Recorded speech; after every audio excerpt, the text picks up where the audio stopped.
गुरु रूप प्यारी सात संगत जी, प्रेम से कहना अंत है निरंकार जी। सात संगत जी, स्वागत है आप जी संतों का आपके ही अपने YouTube चैनल सच्ची गुरु भक्ति पर। तो सात संगत जी, दासी आप जी के सामने आज फिर से एक नई साखी लेकर के आई है। आज की साखी है कि शरीर का दुख, अंग का दुख। तो आओ चलो जानते हैं इस साखी में कि अंग का दुख किस प्रकार से हमें लगता है। सात संगत जी, ध्रुव का नाम हर सभी जानते हैं। उन्हीं के नाम से ध्रुव तारा प्रसिद्ध है। यह तारा सदा उत्तर दिशा में स्थिर अवस्था में बना रहता है। इससे दिशा भ्रमित लोग दिशा ज्ञान के काम लेते हैं। ध्रुव तारा ही एकमात्र ऐसा तारा है जो कभी अपना स्थान नहीं बदलता। उन्हीं के वंश में कई पीढ़ियों के बाद एक राजा हुआ। उनका नाम था महाराजा अंग। महाराजा अंग बहुत ही धर्मात्मा हुए हैं। उनके राज्य में सभी प्राणी सदा सुखी रहते थे। सभी लोग अपने अपने कर्म धर्म में लगे रहते थे। प्रजा में किसी को कोई दुख नहीं था। एक बार राजा ने एक यज्ञ करने की सोची। निश्चित ही दिन यज्ञ प्रारंभ हो गया। अग्नि प्रज्वलित हो गई।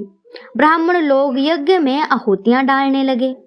आहुति का यहाँ अर्थ है कि अग्नि प्रज्वलित करने के लिए बार बार घी, कुशा व अन्य सामान उसमें डाला जाता है ताकि अग्नि में जलकर उनमें छिपी ऊर्जा प्रकट हो सके। तो सत्संगत जी, उन्होंने देखा कि आहुतियां अग्नि में डालने पर भी वे स्वीकारी नहीं जा रही हैं, अर्थात वे पूर्ण रूप से जल नहीं पा रहे हैं। तब ब्राह्मण आदि ने इसके विषय में राजा को बताया। हे राजन, आपके यज्ञ में आहुतियों को अग्नि स्वीकार नहीं कर रही है, इसका कुछ कारण अवश्य है। राजा ने इसका कारण पूछा तो ब्राह्मण ने बताया, हे राजन, यद्यपि इस जन्म में आपके द्वारा कोई पाप कर्म नहीं हुआ है, तो भी पिछले जन्म में कोई ऐसी घटना घटी है जिसके कारण आपके यहाँ पुत्र नहीं है। इसी कारण आपकी आहुतियों को अग्निदेव स्वीकार नहीं कर रहे हैं। ब्राह्मणों ने बताया, हे राजन, यज्ञ आदि तो तब संपन्न होते हैं यदि हम अपने शेष साधारण अवश्य कर्मों को पूरा कर लें। आपने तो अभी गृहस्थ कार्य ही संपन्न नहीं किया, तब फिर भला आप इस यज्ञ की ओर कैसे उन्मुख हो गए? जाइए, पहले आप अपना यह कार्य संपन्न करके आइए। राजा ने कहा, ठीक है ब्राह्मण देवताओं, आप कुछ ऐसा कर्म व यज्ञ करो जिसके द्वारा मेरे घर पुत्र पैदा हो। ब्राह्मणों ने विशेष उद्योग करके एक औषधि तैयार की, जो थी खीर। उसे प्रयोग कर राजा के पत्नी के द्वारा एक पुत्र प्राप्त हुआ। वह बालक जन्म से ही बहुत उदंड था। वास्तव में राजा की पत्नी मृत्यु की बेटी थी। उसका वंश अधर्म का वंश था, इसीलिए उस वंश के अंश इस बालक में भी आ पहुंचे थे। वह बालक भी अधर्मी था। वह दुष्ट बालक कुछ बड़ा हुआ तो धनुष बाण लेकर जंगल की ओर चल दिया। निरपराध हिरणों को ही नहीं बल्कि अन्य पशु पक्षियों को भी अकारण ही मार डाला उसने। राजन पुत्र होते हुए भी उसने आतंक मचा रखा था। वह घोर दुष्टों के समान आचरण करता रहता था। उसे देखते ही नगर के लोग डर के मारे यह कर भाग देते थे, बेन आ गया, बेन आ गया, भागो दौड़ो पीछे जाओ, बेन आ गया। इतना ही नहीं, अपनी उम्र के बालकों को भी वह खेल खेल में मार पीट कर व अन्य प्रकार से तंग करता रहता था। वह प्रारंभ से ही क्रूर और निर्दयी स्वभाव का बालक था। अपने पुत्र की ऐसी दुष्ट प्रवृत्ति को देखकर राजा मन ही मन बहुत ही दुखी रहने लगा। उन्होंने उसे समझाने के लिए बहुत प्रयास किए, परंतु वेन किसी भी ढंग से नहीं सुधरा। पुत्र को सुमार्ग पर लाने के लिए राजा ने सभी प्रयास किए, परंतु वह उसे किसी भी ढंग से सुमार्ग पर नहीं ला सके। उल्टे दिन प्रतिदिन वेन की राक्षसी प्रवृत्तियां और भी गहरी होती जा रही थी। वह तो सुधरने का नाम ही नहीं ले रहा था। उसकी आदतें दिन प्रतिदिन बढ़ती ही जा रही थी। इससे राजा और भी अधिक उदास रहने लगा।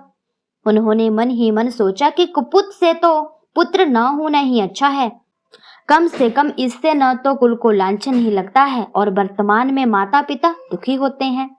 उन्हें धर्म का भागी होना पड़े, सबसे विरोध हो जाए, कभी न छूटने वाली चिंता लेनी पड़े और पूरा घर परिवार ही दुख भोगता रहे, ऐसी नाम मात्र की संतान के लिए कौन समझदार पुरुष ललचाएगा।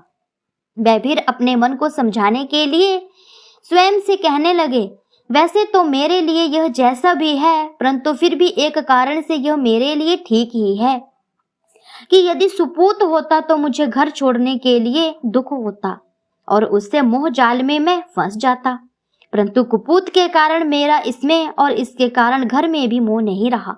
यह अच्छा ही है, मैं अब घर त्याग रहा हूँ, मुझे कोई मोह नहीं है। इतना कहकर राजा ने घर परिवार त्याग दिया।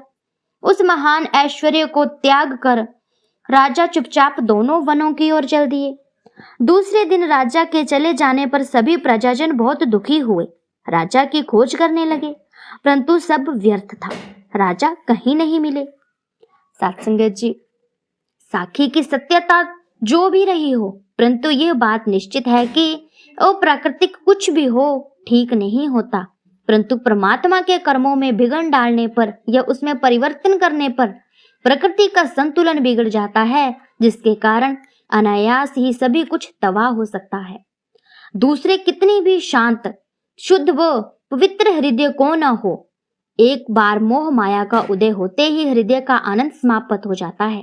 यदि मोह माया और अहंकार हावी होता रहे तो राजा मन का आनंद खो जाता है, लाख ढूंढने पर भी नहीं मिलता। तीसरे धन लक्ष्मी से लेकर मिथ्याभिमान तक, श्रेष्ठता के अहंकार से लेकर दूसरों के तिरस्कार तक इसी माया का स्वरूप व्यापक है। कहीं भी मनुष्य के भटक जाने का भय हो सकता है, इसीलिए मनुष्य को चाहिए कि वह सदा ही इस बात की ओर अपना ध्यान बनाए रखे कि माया जाल के सूक्ष्म रूप में भी नहीं फंसे। साथ संगत जी, सदा सतमार्ग पर चलते रहने के लिए प्रभु परमात्मा से विनय करते रहे।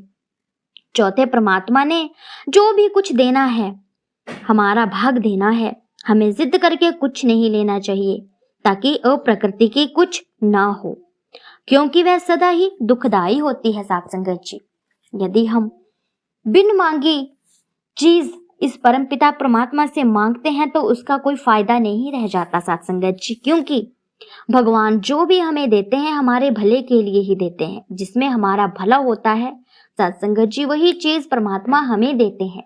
और यदि हम उस चीज पर अफसोस करने लगे और परमात्मा से जबरदस्ती उस चीज को मांगने लगे तो साथ संगत जी, परमात्मा तो हमारी खुशी के लिए वो चीज दे देते हैं, लेकिन जो दुख फिर उस चीज के आने के बाद हमें भोगना पड़ता है, उसके बाद तो ऐसा लगता है हमने ये चीज मांगी ही नहीं होती तो शायद अच्छा होता। इसीलिए साथ संगत जी, जो परमात्मा देते हैं वो हमारे भले के लिए पहले ही दे चुके होते हैं, हमें मांगने की जरूरत नहीं पड़ती। तो साथ संगत जी, कभी भी हमें परमात्मा से कोई चीज नहीं मांगनी, केवल मांगना है तो उसका ध्यान मांगना है, उसकी भक्ति मांगनी है, परमात्मा को ही मांग लेना है। साथ संगत जी, इसी में ही हमारे जीवन यापन की वृद्धि है। साथ संगत जी, इसी में ही हमारा सुख छिपा हुआ है, नहीं तो साथ संगत जी हमारा दुख इतना बड़ा होगा जितना कि परमात्मा ने सोचा भी नहीं होता। तो साथ संगत जी, दासी की साखी अच्छी लगी हो तो प्यारा सा कमेंट और एक लाइक जरूर कर दीजिएगा, और ऐसे ही वीडियो के लिए चैनल को सब्सक्राइब जरूर कर लीजिएगा। मैं फिर से हाजिर होंगी नए विचारों, नई साखी के साथ। तब तक के लिए धन्य निरंकार।